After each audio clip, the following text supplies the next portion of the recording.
رجل النبی صلی اللہ علیہ وسلم، ایک بندہ اللہ کے نبی صلی اللہ علیہ وسلم کے پاس آیا، فقال انی اصبت امرأة، مجھے نکاح کی خواہش ہے، ذات حسب و جمال، وہ جو عورت ہے جس سے میں نکاح کرنا چاہتا ہوں وہ حسب کے اعتبار سے اور جمال کے اعتبار سے خوبصورت بھی ہے اور حسب کے اعتبار سے عالی خاندان کی ہے، مگر اس صحابی نے کہا وَإِنَّهَا لَا تَلِدُ، لیکن وہ عورت ایسی ہے کہ وہ بچے جن نہیں۔ فرمایا افاتزوجها، وہ صحابی اللہ کے نبی صلی اللہ علیہ وسلم سے پوچھتے ہیں، اللہ کے نبی اس کے پاس حسب بھی ہے، نسب بھی ہے، بعض روایتوں میں مال کا تذکرہ بھی آتا ہے، مالدار بھی ہے، مگر وہ ایسی عورت ہے کہ وہ بچہ جن نہیں سکتی۔ تو اللہ کے نبی صلی اللہ علیہ وسلم نے فرمایا لا، تم ویسی عورت سے نکاح مت۔ پھر وہ ہے ثم اتاه الثانیہ، پھر دوبارہ ہے، پھر کہا کہ اللہ کے نبی وہ عورت ہے حسب و نسب میں، مال میں، منصب میں سب ہے، مگر بانجھ ہے، وہ لڑکے جن نہیں سکتے۔ تو اللہ کے نبی نے فرمایا انکار کر دیا، اس عورت سے نکاح نہ کرے، تیسری مرتبہ انکار کر دیا۔ پھر اللہ کے نبی صلی اللہ علیہ وسلم نے فرمایا تزوج الودود الودود، کہ تم ایسی عورت سے نکاح کرو جو زیادہ محبت کرنے والی اور زیادہ بچے دینے والی۔ دو صفات اس حدیث میں بیان کیے گئے، ایک زیادہ محبت کرنے والی۔ اب آپ پوچھیں گے کہ حضرت یہ کیسا پتا چلے گا کہ محبت کرنے والی ہے وہ؟ شادی کے بعد معلوم ہوتا ہے، تمہیں اب بھی بولتا ہے محبت کے ساتھ، اس کا غلط مطلب بھی نہیں لینا چاہیے۔ اس لیے علماء نے لکھا ہے محبت کا مطلب آپ یہ دیکھو، جس لڑکی سے آپ نکاح کرنا چاہ رہے ہیں اس کی ماں ہے، اس کی خالہ ہے، ان کے تعلقات ان کے شوہروں کے ساتھ کیسے ہیں؟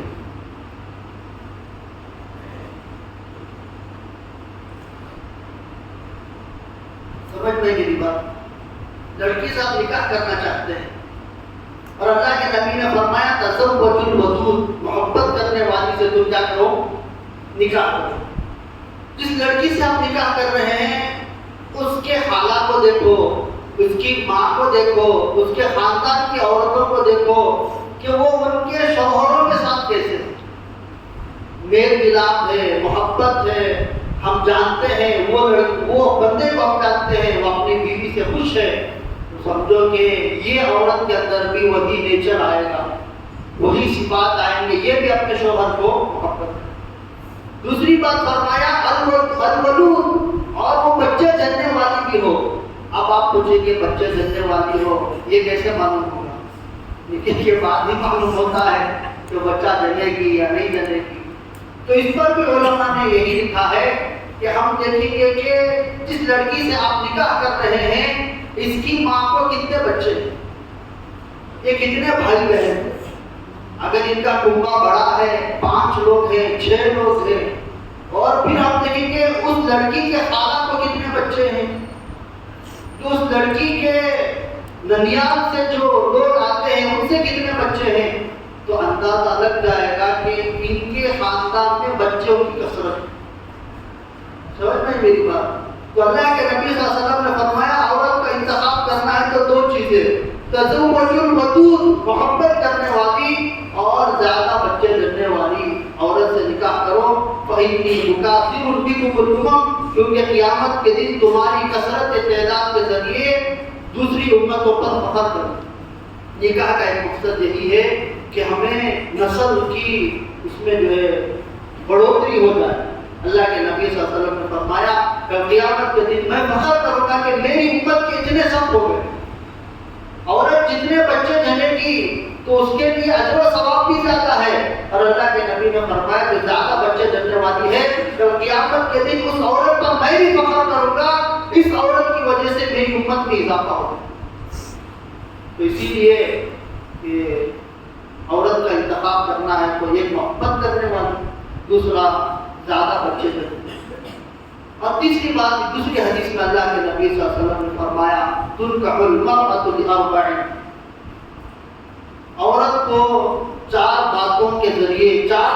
کو دیکھ کر نکاح کیا جاتا ہے.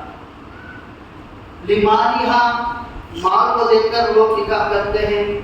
ولحسبہا حسب سمجھتے ہیں آپ لوگ خاندان، قریش خاندان ہے، سید خاندان. عورتوں کو 4 چیزوں کو دیکھ کر عورت سے نکاح کیا جاتا ہے. لمالہا مال کو دیکھ کر نکاح کیا جاتا ہے. ولحسبہا حسب نسب کو خاندان کو دیکھ کر نکاح کیا جاتا ہے. ولجمالہا خوبصورتی کو دیکھ کر نکاح کیا جاتا ہے. اور جو چیز فرمایا ولدینہا دین کو دیکھ کر نکاح کیا جاتا ہے. مال کو، خاندان کو، حسب نسب کو اور بھائی خوبصورتی کو. تیسری چیز خوبصورتی، چوتھی چیز دین ہے. تو اللہ کے نبی صلی اللہ علیہ وسلم نے فرمایا فَاظْفَرْ بِذَاتِ الدِّينِ کہ تم دین کو سامنے رکھو. دیندار عورت ہے تو اس کو جو ہے سامنے رکھو، دیندار عورت سے نکاح کرو. اگر وہ دیندار بھی ہے، مالدار بھی ہے، نکاح کر لو. دیندار بھی ہے، خوبصورتی ہے، نکاح کر لو. دیندار بھی ہے اور جو ہے حسب نسب بھی اچھا ہے، خاندان بھی اچھا، نکاح کر لو. صرف تم نے مال کو دیکھا یا صرف تم نے خوبصورتی کو دیکھا یا صرف تم نے جو ہے حسب نسب کو دیکھا تو یہ بات مناسب نہیں ہے. فَاظْفَرْ بِذَاتِ الدِّينِ کہ تم دین کی چیز کو، دین والی دیندار عورت کو تم سامنے رکھ کر نکاح کرو. دوسری حدیث میں اللہ کے نبی صلی اللہ علیہ وسلم نے فرمایا لا تزوجوا النساء لحسنہن. اللہ کے نبی صلی اللہ علیہ وسلم نے فرمایا کہ تم عورتوں سے نکاح نہ کرو لحسنہن خوبصورتی دیکھ کر. آج پورے نوجوانوں کا یہی حال ہے. دعایا کے نوجوان ایسے اللہ کے خوبصورت چھپری اندر ہے، کہتے کہ کام کرتا جاتا ہے ان سے جتنی خوبصورت چھوکری اللہ کے نظر پہ نور میں ضرورت نہیں. یہاں کیا ہوتی ہے؟ تو اللہ کے نبی صلی اللہ علیہ وسلم نے فرمایا لا تزوجوا النساء تم عورتوں سے نکاح مت کرو لحسنہن ان کی خوبصورتی دیکھ کر. فعسى حسنہن ان یرضیہن فرمایا کبھی کبھار ان کی حسن، ان کی خوبصورتی ان کے لیے اطاعت اور ہلاکت کا ذریعہ بن جاتی. یہ میں مثالیں بہت سارے دے سکتا ہوں.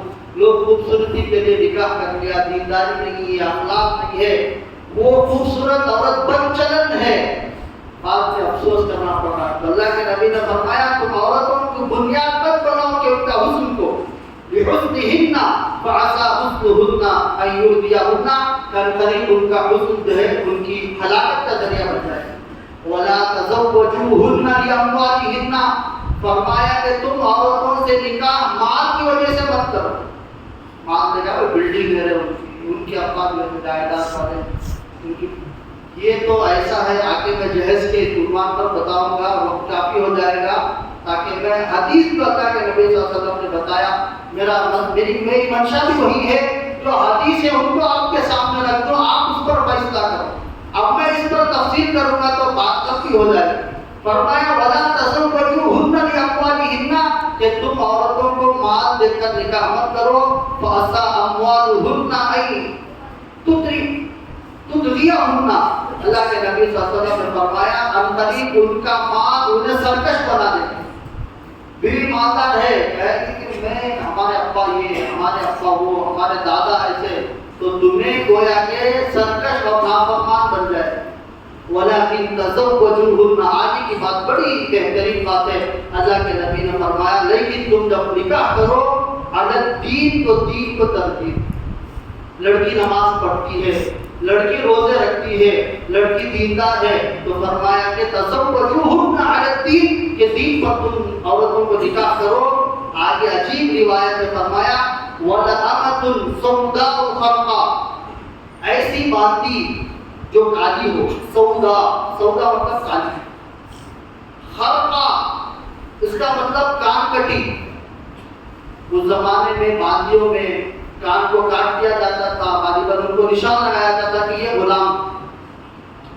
تو اللہ کے نبی نے فرمایا وَلَأَمَةٌ سَوْدَاءُ خَرْقَةٌ کان کٹی اور کالی عورت یہ زیادہ بہتر ہے. ذات دین کے اعتبار سے افضل، ذات دین افضل، یعنی کالی عورت، کان کٹی عورت یہ زیادہ بہتر ہے ان تمام عورتوں سے جن عورتوں کے پاس مال زیادہ ہو، جن عورتوں کے پاس حسن زیادہ ہو، مگر یہ باندھی ہے، مگر یہ باندھی دیندار۔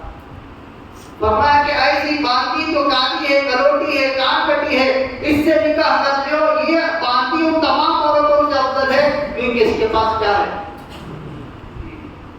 میرے بھائیوں، آپ 100% یقین کرنا چاہیے کہ دیندار عورت ہی سے نکاح میں خوشیاں آئیں۔ اگر یقین اللہ کے نبی صلی اللہ علیہ وسلم نے سارے الفاظ میں کہا ہے تو یہ زمین آسمان ٹوٹ سکتا ہے، اللہ کے نبی کی بات ٹوٹی نہیں ہوتی۔ اگر تمہیں خوشیاں ہونا ہے، زندگی سنورنا ہے، تو یہ بھی واحد راستہ ہے کہ تم عورتوں میں دینداری انشاءاللہ دیکھیں گے۔ نکاح کے فضائل آپ کے سامنے آ گئے، نکاح کے فائدہ عبادت میں نے بتا دیا، اب لڑکی کا انتخاب میں نے بتا دیا، محبت کرنے والی اور جو ہے زیادہ پیار کرنے والی، بچے جننے والی اور دیندار عورت سے آپ کو نکاح کرنا۔ اب تمہیں رشتہ آ گیا، دینداری کا رشتہ، اب کشمکش میں ہے کہ اس عورت کا بھی رشتہ آیا ہے، یہ عورت کا بھی رشتہ آیا ہے، دل ایک بات میں مطمئن نہیں کہ وہ رشتہ آیا ہے اس میں بھی اطمینان نہیں ہے، تو شریعت نے استخارہ کا ایک عمل رکھا، آپ استخارہ کر سکتے ہیں، اللہ سے مشورہ طلب کر سکتے ہیں۔ استخارہ کے طریقہ یہی ہے کہ آپ 2 رکعت نماز پڑھیں استخارہ کی نیت سے، اور پھر ایک دعا اللہم انی استخیرک بعلمک واستقدرک، دعائیں آپ کو مل جائیں گے۔ بعض لوگ رات میں ہی استخارہ کرتے ہیں، ان کو پتہ نہیں کیا ہے کہ خواب میں نظر آتا ہے، یہ بھی بڑی پریشانی۔ ضروری نہیں ہے کہ آپ رات ہی میں کریں، آپ دن میں بھی کر سکتے ہیں استخارہ، رات میں بھی کر سکتے ہیں، اور ہر کام کے لیے استخارہ کر سکتے ہیں۔ کوئی کام کی گاڑی لینا چاہتا ہے اور چاہتا ہے، دل میں تردد بھی ہے کہ یہ گاڑی مناسب، استخارہ۔ کوئی کام کرنا چاہتے ہیں، کوئی جگہ لینا چاہتے ہیں، کوئی گاڑی لینا چاہتے ہیں اور نکاح کرنا چاہتے ہیں، استخارہ ایک مرتبہ کر لو، اور استخارہ کے بعد کبھی خواب میں بھی نظر آ جاتا ہے یا خواب میں نظر نہیں آیا اور پھر خواب میں نظر نہیں آیا تو دل میں ایک بات جم جائے، دل میں پہلے تردد تھا، یہ کرنا کی وہ کرنا کی، استخارہ کے بعد یہ ہوتا ہے کہ دل میں ایک بات جم جاتی نہیں وہی صحیح ہے۔ بعض مرتبہ تردد بھی ہوتا ہے، استخارہ کرنے کے بعد یہ بھی ہو سکتا ہے، شک میں بھی مبتلا ہوتا ہے۔ فرمایا کہ جس نے استخارہ کیا وہ شرمندگی نہیں ہوگا، استخارہ کر دیا، اب پھر اس لڑکی کا انتخاب بھی کر دیا، حالانکہ دل میں تردد ہے کہ وہ لڑکی رندے نہیں رندے، وہ گاڑی رندے نہیں رندے، پھر بھی فرمایا جو استخارہ کر لیتا ہے اللہ تبارک و تعالیٰ استخارہ کے بعد جو عمل کرتا ہے اللہ تبارک و تعالیٰ اس میں ضرور بھی ضرور خیر ڈال دیتے ہیں۔ تو آپ جب نکاح کا انتخاب کرو، لڑکی بھی انتخاب ہو گئی تو استخارہ کر لو، اللہ سے مشورہ کرو۔ اب تیسرا جو مضمون آتا ہے، بعض لوگ سو بھی رہے ہیں، اللہ ہم تمام کو سننے کی توفیق عطا فرمائے۔ تیسرا جو مضمون ہمارا ہے، پانی پیجیے، کچھ ایسا حرکت کرے تاکہ دین نہ آئے۔ تیسرا مضمون جیسے ہی نکاح ہو گیا، جیسے ہی تمہیں پتہ چل گیا کہ اس لڑکی سے ہم نکاح کرنا ہے، عام لوگوں کا رواج ہے کہ منگنی کرتے ہیں۔ کیا ہوتا اس کے بعد؟ میں ترتیب بار آ رہا ہوں، اللہ وقت میں برکت دے۔ منگنی پورے ذخیرہ احادیث میں منگنی کا لفظ نہیں، ہوتا یہ ہے رشتہ پکا ہو گیا، بھائی لڑکے والے آئے، لڑکی کو دیکھ لیا، سمجھ میں آ گیا، اب لڑکے والے یہ چاہتے ہیں کہ ہم 50 لوگ آئیں گے، آپ کو کھانا ڈالنا ہے۔ ابھی شادی نہیں ہوئی، خالی بات گھٹ کر میں جاری تھی، گھٹ کر نہیں، بات گھٹ کر میں حضرت کتنے لوگ 50 دینے، کس کے گھر کو؟ لڑکی کے۔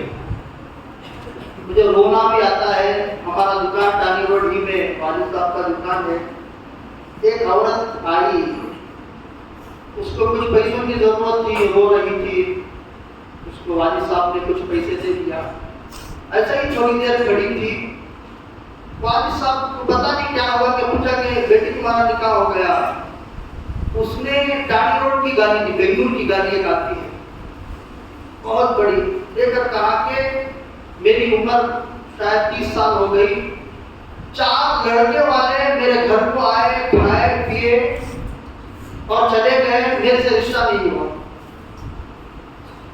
4 لڑکے والے میرے گھر کو آئے، بات کیے، میرے والد غریب ہیں، جب کھا لیا پی لیا، بات چیت میں بیٹھا تو وہاں سے مطالبے شروع ہوئے۔ والد نے کہا کہ میرے پاس دینے کے لیے کچھ نہیں ہے، ٹھیک ہے ہم سوچ کر بتائیں گے، بول کر چلے گئے، آج تک سوچتے رہے۔ تو میں یہ بتانا چاہتا ہوں پورے حدیث کے ذخیرے میں منگنی کوئی چیز نہیں ہے، منگنی ایک وعدہ ہے۔ منگنی کیا ہے؟ لڑکے والے یہ ہیں، گئے، لڑکی پسند آ گئی، یہی ان 2 نے یا 3 نے گئے وہیں پر بیٹھ کر تاریخ فکس کر دی کہ بھئی نکاح کب ہونا ہے، اتنا ہی منگنی۔ ایک تحریر میں لکھ لیا بھئی لڑکی پسند آ گئی، لڑکے والے نے کہا کہ بتاؤ ہماری لڑکی پسند ہے، کب نکاح کرنا؟ یہ جو لکھا جاتا ہے وعدہ، وعدہ یہی منگنی۔ حضرت علی رضی اللہ عنہ کا مختصر قصہ میں آپ کو بتاتا ہوں۔ حضرت علی رضی اللہ عنہ حضرت فاطمہ رضی اللہ عنہ کو پیغام بھیج دیا اور اللہ کے نبی صلی اللہ علیہ وسلم کی مجلس میں شرما رہے تھے، اور اللہ کے نبی صلی اللہ علیہ وسلم کی مجلس میں آ کر بیٹھ گئے۔ اللہ کے نبی صلی اللہ علیہ وسلم نے خود حضرت علی سے کہا کہ مجھے پتا چلا ہے کہ تم نے فاطمہ کے لیے نکاح کا پیغام بھیجا ہے، اور کہا کہ جبرائیل میرے پاس آئے تھے اور انہوں نے کہا کہ علی کا نکاح فاطمہ سے کر دی۔ اتنا ہی، جو مجلس میں حضرت علی رضی اللہ عنہ تھے اسی مجلس میں اللہ کے نبی صلی اللہ علیہ وسلم نے ایک وعدہ کر دیا کہ میں اپنی بیٹی کا نکاح تم سے کر دوں گا۔ یہاں اتنا ہی ہوا ہے، بس نکاح پکا ہو گیا، اس کے علاوہ کوئی چیز نہیں ہے۔ میں اس پر تفصیل کا اور جانا نہیں چاہتا، میرے لیے وقت کافی کم ہے۔ تو جیسے ہی حضرت علی رضی اللہ عنہ کو پتا چلا کہ میرا نکاح اللہ کے نبی صلی اللہ علیہ وسلم نے طے کر دیا ہے، جبرائیل نے اللہ کے نبی کو بتا دیا ہے، نہ مٹھائی بانٹا ہے، نہ فاطمہ کے گھر جا کر اللہ کے نبی سے دعوت مانگی ہے، کچھ نہیں۔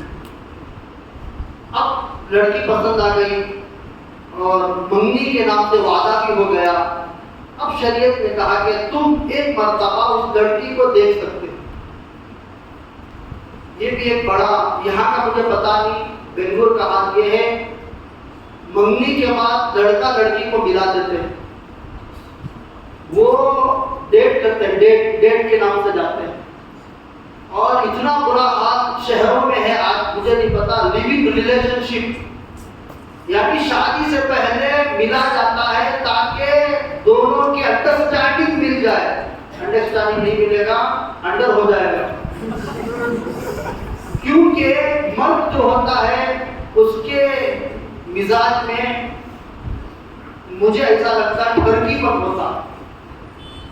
مرد کو جب ایک عورت مل گئی، پتہ نہیں میرا ریکارڈ بھی ہو رہا ہے شاید، اللہ میری حفاظت کرے، مرد حضرات کا حصہ یہ ہوتا ہے جب ایک مرتبہ کوئی لڑکی مل گئی، اس سے اپنی ضرورت پوری کر لیا، اگر نکاح ہوگا تو وہ ڈرے گا کہ میرے سرپرست بھی ہے، میرے والدین بھی ہے، ان کے والدین بھی ہے، اتنے لوگوں نے نکاح کیا، پھر وہ اتنی حرکت نہیں کرے گا۔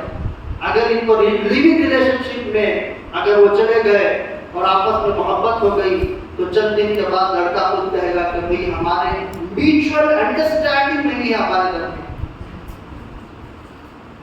گیا۔ لڑکی اتنی بیچاری بھولی بھالی ہوتی ہے، میں فیبروری 14 کو ویلنٹائن ڈے ہوتا ہے، مستقل میرا عنوان اس پر یہی ہوتا ہے، کیونکہ شہر کا حال اتنا گندا ہو گیا ہے، اللہ نے معاف کرتا۔ تو منگنی ہو گئی، وعدہ ہو گیا۔ میں منگنی اس لیے بول رہا ہوں، تمہارا لفظ استعمال کر رہا ہوں۔ اب منگنی یہ نہیں کہ اب تم جو ہے لڑکی گھر جا کر کھانا کھاؤ، پھر وہاں جا کر دعوت، پھر منگنی میں ایسا ہی لفظ کہہ دیا۔ اسی منگنی میں اگر لڑکا چاہے تو ایک مرتبہ لڑکی کو دیکھ سکتا ہے۔ حدیث سے بھی ثابت ہے کہ انصار ایک صحابی آئے، کہا کہ اللہ کے نبی میں فلاں انصاری عورت سے نکاح کرنا چاہتا ہوں، تو اللہ کے نبی صلی اللہ علیہ وسلم نے فرمایا کہ تم نکاح کرنے سے پہلے ایک مرتبہ اس عورت کو، انصاری عورت کو دیکھیں۔ فرمایا کہ کیونکہ جو انصاری عورتیں ہیں ان کی آنکھیں نسبتاً کوئی چھوٹی ہوتی ہیں، بعض لوگ چھوٹی آنکھوں کے ہوتے ہیں، اور لوگوں نے ان کو عیب میں شمار کیا، حالانکہ عیب نہیں ہے، مگر اللہ کے نبی صلی اللہ علیہ وسلم نے ان صحابہ اس صحابی کو کہا ایک مرتبہ نکاح سے پہلے ایک مرتبہ نہیں، بات کرنے کی اجازت نہیں۔ حضرت جابر رضی اللہ عنہ کو کسی نے دیکھا درخت کے آڑ میں، درخت کے پیچھے پڑ کر کسی عورت کو دیکھ رہے، ایک ساتھی پکڑ لیا، چار کام کر سکتی کیا، تو بنو سلمہ کی وہ ایک خاتون تھی، تو حضرت جابر رضی اللہ عنہ کہا کہ بھائی میں اپنی طرف سے کوئی نہیں کر رہا ہوں، اللہ کے نبی صلی اللہ علیہ وسلم سے میں نے کہا تھا کہ میں بنو سلمہ کی ایک خاتون سے نکاح کر رہا ہوں، آپ مجھے اجازت دیں گے؟ تو اللہ کے نبی صلی اللہ علیہ وسلم نے فرمایا کہ آپ ایک مرتبہ ان کو دیکھ سکتے، تو ایک مرتبہ دیکھنے کی اجازت ہے بس۔ اب ہمارے یہاں رواج کیا ہے، لڑکا لڑکی کو ساتھ میں بٹھا کر کھانا کھلاتا، یہاں نہیں پتا مجھے کیا ہے، میں بنگلور کا ہوں، وہاں کی جو ہے آپ کے سامنے رکھتا ہوں، صرف دیکھنا، اور دیکھنا بھی ایسا ہے کہ تمام لوگ وہاں پر ہو، لڑکی کو لائیں گے، لڑکی کو، لڑکا یہاں بیٹھا ہوگا، لڑکی کو لائیں گے، دکھائیں گے، چلے جائیں گے، اتنی اجازت ہے، نہ بات کرنے کی اجازت ہے، نہ بیٹھ کر کھانے کی اجازت ہے، نہ ان کو بعد میں چل کر فون پہ کلام کرنے کی اجازت ہے، کچھ بھی نہیں، جب تک تمہارا نکاح نہیں ہوتا اس وقت تک تمہیں ان کے لیے حالات نہیں ہوتے۔ اب اس کے بعد جو مسئلہ آتا ہے بہت ہی نازک، وہ آتا ہے جہیز، کیونکہ ان کو معلوم لڑکے والوں کو جہیز کی بات کرنا ہے تو شادی سے پہلے کرنا، شادی کے بعد کریں کیا بھی ملنے والا نہیں ہے، نعوذ باللہ۔ عموماً ہمارے یہاں منگنی جب ہوتی ہے اسی مجلس میں لین دین کی بات کی ہو جاتی ہے، کھا لیا خوب، ہنگوٹی پنا دیا، اب بیٹھیں گے بڑے بڑے ڈکار لوگ، بیٹھ کر بات کریں گے، بھئی ہمارا لڑکا ہے، ہوشیار ہے، جھوٹ اتنا بولیں گے لڑکے کے بارے میں، جھوٹ بولنا بھی جائز نہیں، لڑکے جو کماتا ہے اتنا ہی۔ میں اپنے رشتہ دار میں ایک کو جانتا ہوں، اس کا بیٹا کچھ نہیں کماتا تھا، ایک کارڈ بنا دیا، بڑی کمپنی چلا رہا ویسا ایک کارڈ بنا دیا، اور جب منگنی ہوئی تو تمام کارڈ بانٹ دیا، میرا بیٹا بہت بڑی بزنس چلا رہا ہے، بعد میں پتا چلا کہ 6 مہینے سے گھر میں پڑا۔ یہ جھوٹ ہے، مکر ہے، فریب ہے، حرام۔ بہرحال اب منگنی کے دن یہ چیزیں ہوتی ہیں کہ جہیز کی بہت سارے لعنتیں ہیں۔ میں مختصراً 3 باتیں کہنا چاہوں گا کہ لوگ یہ سمجھتے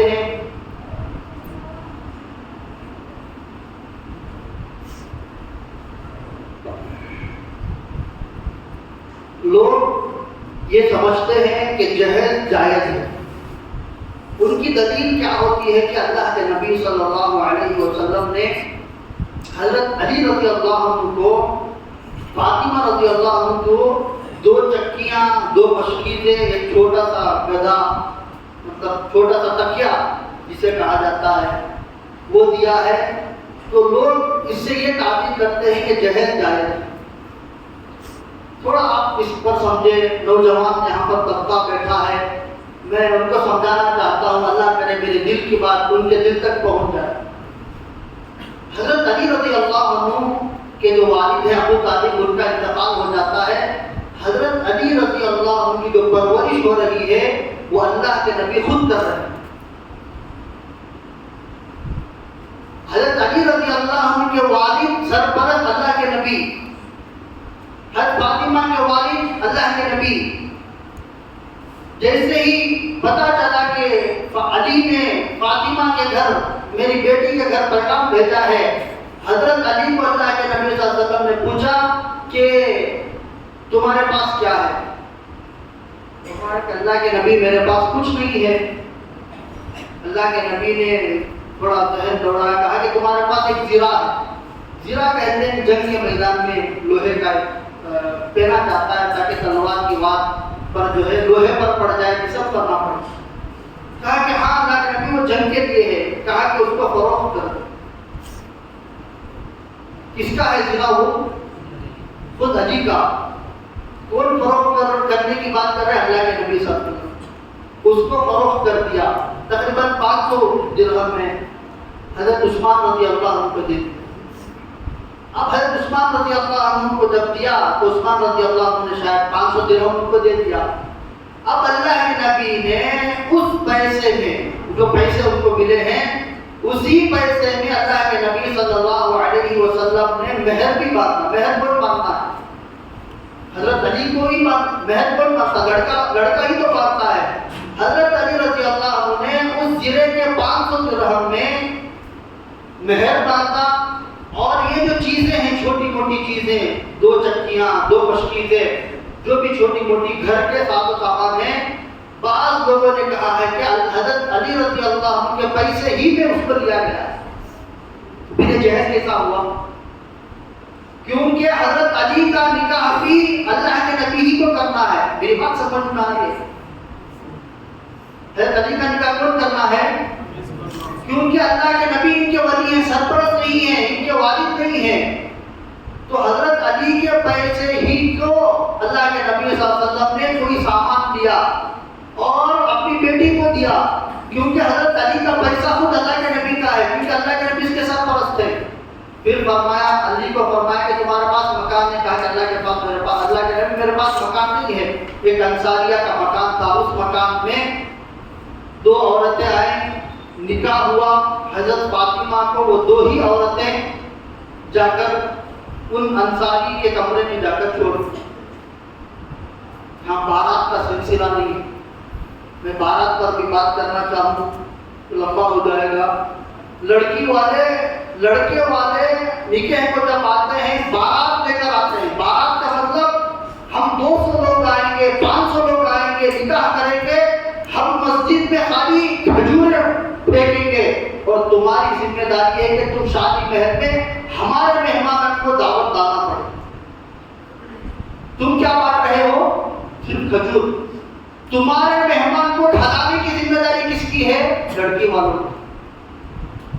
تو آپ اندازہ لگائیے، اللہ کے نبی صلی اللہ علیہ وسلم نے حضرت علی کا نکاح کیا، بارات کا کوئی تصور نہیں ہے، فوراً جا کر انصاریہ کے گھر بھیج دیا۔ تو علماء کہتے ہیں کہ جہیز کی بات کرنا حضرت علی رضی اللہ عنہ کے، حضرت فاطمہ رضی اللہ عنہ کی ان چیزوں کو، 2 چکیاں، 2 مشکیزیں جو تکیہ کیا گیا ہے، یہ جہیز کا نام دینا صحیح نہیں، کیونکہ پیسے کس کے تھے؟ اچھا چلو مان لیا جائے کہ اللہ کے نبی نے خود حضرت فاطمہ رضی اللہ عنہ کو دیا ہے، چکی دے دیا اور جو ہے مشکیزیں دے دیے، تکیہ دے دیا، صرف حضرت فاطمہ کو دیا ہے، اور 3 صاحبزادیاں، رقیہ ہیں، ام کلثوم ہیں، اور 3 صاحبزادیاں ہیں، ان کو اللہ کے نبی صلی اللہ علیہ وسلم نے کچھ بھی نہیں دیا۔ حدیث میں کس کا بھی تذکرہ نہیں آتا، کیوں؟ اس لیے کہ رقیہ رضی اللہ عنہ کا جو نکاح کیا ہے، زینب رضی اللہ عنہ کا جو نکاح کیا ہے، وہ بہت بڑے مالدار صحابی تھے، ان کو کسی چیز کی ضرورت نہیں تھی، تو اللہ کے نبی صلی اللہ علیہ وسلم نے یہ تکیہ، 2 مشکیزیں، یہ سب کچھ نہیں دیا۔ حضرت عثمان رضی اللہ عنہ سے نکاح ہوا رقیہ رضی اللہ عنہ کا۔ رقیہ رضی اللہ عنہ جب حضرت عثمان کے نکاح میں گئی، عثمان رضی اللہ عنہ کے پاس مال تو بہت زیادہ تھا، غنی ان کا نام تھا، اللہ کے نبی نے حضرت عثمان کے لیے بھی کچھ نہیں دیا۔ حضرت ام کلثوم جو 30 صاحبزادی ہے، وہ بھی حضرت عثمان کے نکاح میں حضرت رقیہ کے انتقال کے بعد ان کو بھی اللہ کے نبی صلی اللہ علیہ وسلم نے کچھ نہیں دیا۔ اگر صرف دیا ہے تو صرف کس کو دیا ہے؟ اس لیے دیا ہے کہ ذمہ داری اللہ کے نبی پر خود تھی، علی کی ذمہ داری بھی خود تھی، حضرت فاطمہ کی ذمہ داری خود تھی، اور حضرت علی کے پاس اتنا مال نہیں تھا کہ وہ گھر کی ضروری چیزیں خرید سکے، اس لیے اللہ کے نبی صلی اللہ علیہ وسلم نے ضرورت کی چیزیں حضرت فاطمہ رضی اللہ عنہ کو دیا۔ سمجھ میں نہیں بات؟ تو جہیز کا تصور شریعت میں بالکل نہیں ہے۔ میں یہ بتاتا ہوں، جہیز کا جو تصور شروع ہوا ہے وہ ہندو مذہب میں، اور جہیز ہندوستان پڑوس ملک یہیں پر ہے. تمہیں باہر چلے جاؤ امریکہ انگلینڈ، یہاں پر جہیز کی کوئی تصور نہیں.